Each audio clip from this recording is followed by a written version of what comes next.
Did you ever think that it would come to this? So no, I never thought that this would ever happen. And she says it's never happened before in the Inspector General's decades-long history.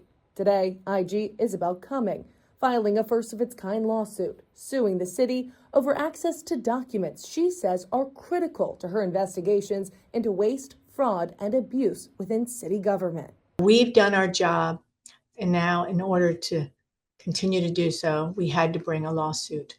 For months now, Cumming has been seeking records tied to Sidestep, a youth program run by the Mayor's Office of Neighborhood Safety and Engagement, commonly known as MONSE. But City Hall has refused to turn them over unredacted, instead handing her hundreds of blacked-out pages, citing state law. The Mayor's Office claiming those records contain confidential juvenile information, which they say legally cannot be shared. However, Cumming has been adamant she's not seeking juvenile records, only third-party payment information.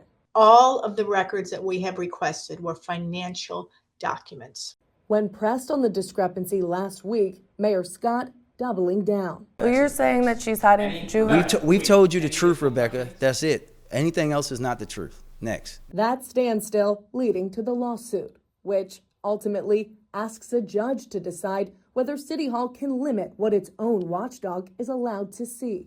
In it, Cumming pointing to the city charter, which she says clearly gives her the power to issue and enforce subpoenas, quote, in any court of competent jurisdiction. Her attorneys arguing the city's actions could silence whistleblowers and weaken government oversight.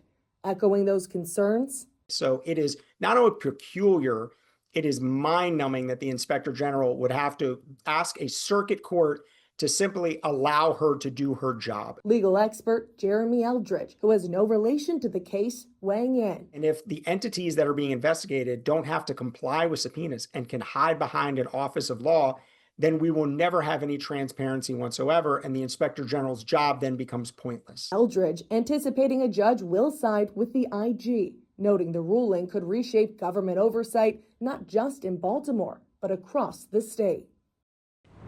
I'm Mary Bubala. Thank you for watching. Here's another video for you to watch. Also take some time to subscribe to our YouTube channel.